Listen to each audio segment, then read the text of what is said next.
Sungguh-sungguh Allah sangat ridho ketika seorang hamba itu makan ketika sesuap nasi dia muji Allah, ketika minum seteguk nasi dia muji Allah. Itu kalau orang diridhoni Allah itu wali betul. Itu untuk jadi wali itu gampang, kamu makan ridho, kamu nginjak buminya Allah ridho seneng, kamu hidup keseharian aman seneng. Nah ini supaya sampean kita semua ngaji betapa panduan Rasulullah untuk menggapai ridho Allah itu banyak yang keseharian sekali. Saking kesehariannya banyak dalam hadis dan itu sahih. Nabi menyebut hal-hal yang keseharian. Hatta ma tas'alu fi fimra'atika, kamu punya uang kemudian istri kamu bisa makan itu ibadah. Bahkan sebagian ibadah itu dicontohkan Nabi yang akhirnya diprotes sahabat. Yaitu wa fi buti ahadikum sedekah, kamu menggauli istri kamu itu ya sedekah. Sampai sahabat bilang yang benar ya Rasulullah.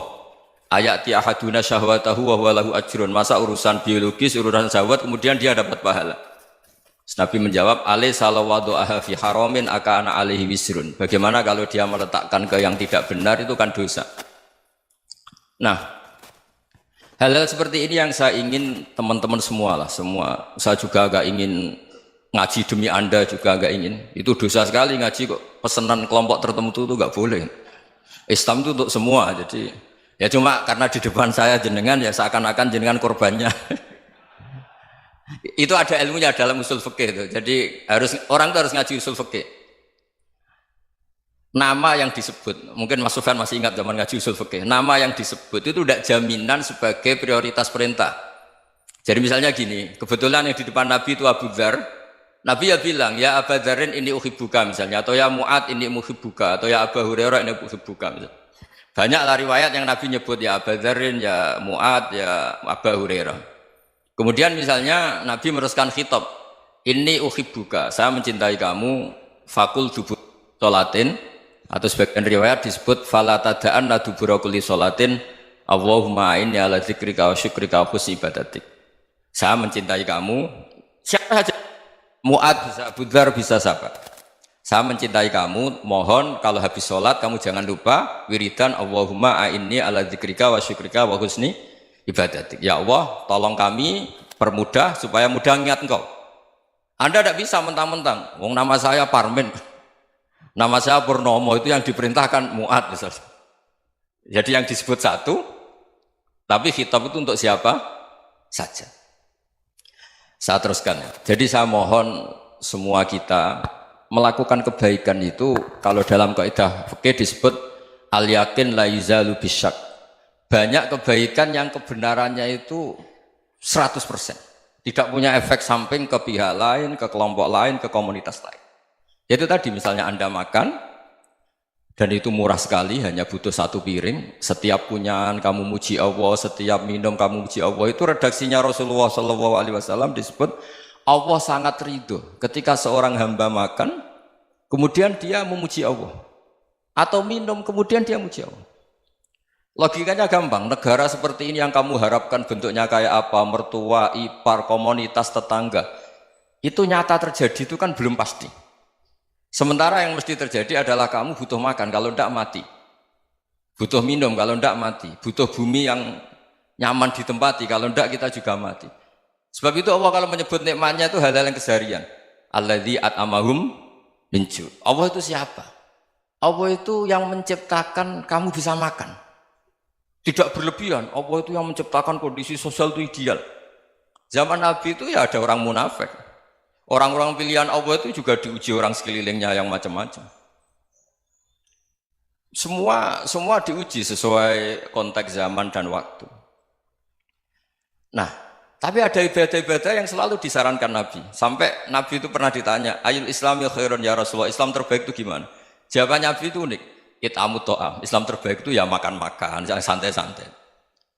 Ketika Allah menyebut beberapa kebaikan, falak tahamal aqobah wa ma adrokan Allah mal aqobah. Terusannya apa? Fakku raqobah. Terusannya apa? Awit amun fi yaumid di masubaya, atau acara makan-makan itu juga Islam. Kenapa? Ya bayangkan kalau tidak ada makanan kita mati kan? Kondisi sosial tidak ideal itu Anda masih gak apa-apa, tapi kalau Anda tidak makan, Anda tidak minum, Kamu punya istri cerewet masih bisa hidup, punya mertua cerewet masih bisa hidup. Tapi kalau tidak makan bisa mati. Berarti penting mana istri sama makan? Penting mana?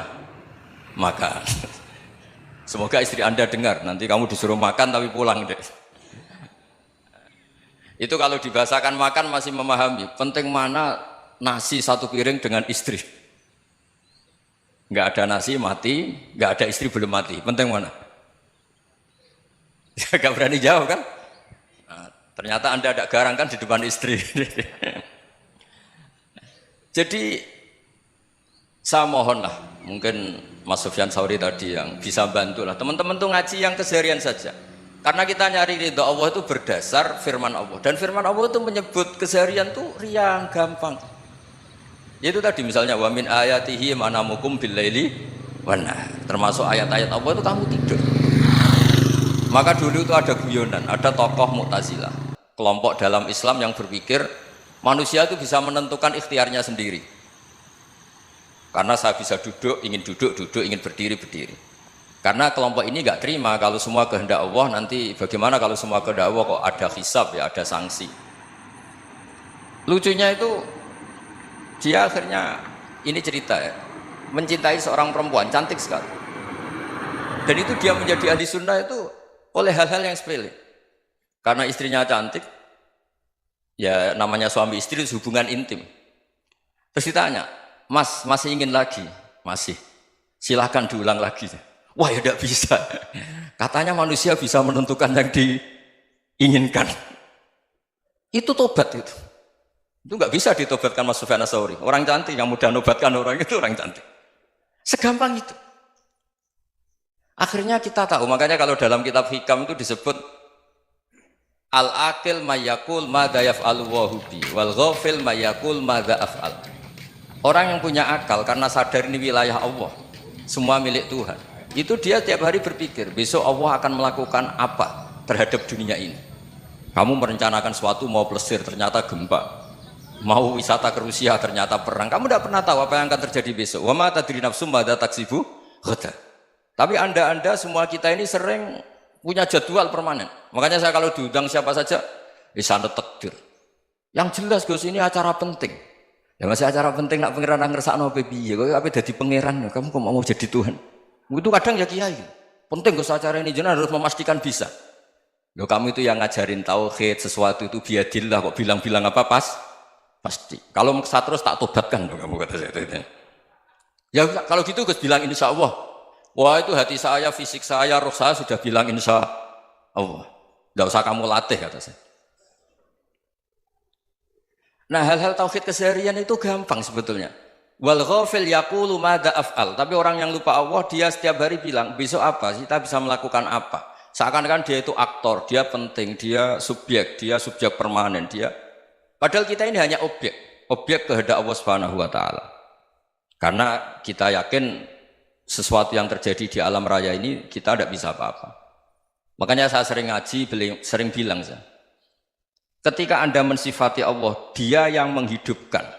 Sudah itu tanamkan, sehingga ketika kita mati, santai saja. Kenapa santai? Allah punya cara menghidupkan kita. Zaman kita hidup juga gak tahu caranya ngelola jantung, ngelola paru-paru. Kamu juga gak tahu ngelola oksigen yang tidak beracun, tidak ngandung polusi. Tahu-tahu hidup. Gak ingin tua ya tahu-tahu tua, gak ingin mati tahu-tahu mati. Selama ini kita hidup juga gak tahu apa-apa sebetulnya. Hanya gaya tok, punya jadwal, punya planning. Kalau kamu bisa menentukan pilihan Anda, pasti Anda istrinya cantik, 4 neriman semua, kona'ah semua. Nyatanya enggak kan? Ada 1 jelek, cerewet. Oh itu kan, nyatanya enggak bisa apa-apa Anda kan? Dan kamu bawa mati lagi. Itu kan, istri Anda juga gitu, punya keinginan, punya suami yang ganteng, yang jabat, yang neriman, yang enggak poligami. Ya enggak kesampaian juga. Kalau kita ngitung tingkat kegagalan kita itu gagal terus. Ya kan? Nah, terus ingat Allah, madza yaf'alu wa bi. Orang yang punya akal selalu berpikir Allah itu menghendaki apa terhadap saya. Lalu sama-sama orang melihat orang yang serius, itu kata Anda itu pemikir berat, serius, senang punya tokoh yang merengut karena kamu anggap serius. Tapi sebagian orang anggap orang yang serius itu wong merengut, wong masam, wong muka kok ditekuk. Jadi sama Itu hati, ya muqallibal qulub tsabbit qalbi ala dini. Karena kita nggak tahu cara berpikir kita tentang orang lain, tentang sekeliling kita. Misalnya kita orang baik yang jenis ngurmat fakir miskin. Ada orang bangun masjid mewah itu janggal. Apa artinya masjid mewah kalau banyak orang kelaparan? Tapi kalau yang jenis pendidikan apa artinya masjid mewah kalau tidak bisa ngaji? Nanti yang jenis infrastruktur apa artinya ini kalau semuanya punya sudut pandang yang berbeda-beda. Dan Islam mengapresiasi semua kebaikan. Tapi katakan semua kebaikan itu adalah kehendak Allah Subhanahu wa taala. Karena apapun baik Anda itu pakai fasilitas yang diberikan oleh Allah Subhanahu wa taala. Sehingga ini yang disebut qulillah tsumadarhum fi khawdihim yal'abun. Ya kembali tadi ke tema-tema bahwa keseharian Anda ini sudah Islami. Saat Anda tidak bisa melakukan apa saja. Saya sering ada jenazah, biasanya kalau tetangga meninggal saya sering disuruh ngelepas. Saya bilang orang ini baik karena sering ngelamun di rumah, sering nganggur di rumah. Ditanya sama anaknya, kenapa Gus nganggur baik? Ya kalau dia nganggur artinya juga agak berbuat sesuatu yang maksiat kan? Ya kan? Orang nganggur di rumahnya ya tidak bunuh orang, tidak maling, tidak korupsi, ya namanya nganggur di rumah. Lah cuma istri cara pandang nganggur gak menghasilkan uang itu. Tapi juga gak menghasilkan kriminal kan? Jadi sebenarnya Islam itu makanya kalau sampai ngaji usul fikih itu ada kitab usul fikih namanya Lubul Usul, itu terkenal sekali di pesantren itu. Itu kalau ngapresiasi keseharian itu luar biasa. Izma min mubahin illa wa yatahaqqaqu bihi tarku haramimma. Karena keseharian yang mubah saat Anda lakukan itu ada kehebatan yang luar biasa, yaitu meninggalkan haram. Makanya dulu banyak orang-orang alim ketemu temannya itu guyon sampai semalaman. Itu biasanya yang semangat Islam itu kiai kok tidak tahajud, kiai kok tidak witir. Orang yang sedang mapan uangnya banyak, malam itu tidak kelayaban itu sudah luar biasa. Melawan nafsu supaya tidak maksiat itu sudah luar biasa. Supaya lupa guyon sama temannya semalaman sampai subuh. Gejlok-gejlokan ngenang zaman miskin, zaman kuliah nggak jelas, zaman apa. Melihatnya jangan tarkut tahajud. Seperti ini meninggalkan tahajud, tapi meninggalkannya ini talkul muharramat. Jadi kayak apa hebatnya? Sehingga Imam Ghazali punya riwayat yang agak unik. Hatta takuna ibadatu akhiri hadil ummah iku an-naum. Sehingga suatu saat ibadah terbaik umat ini itu tidur.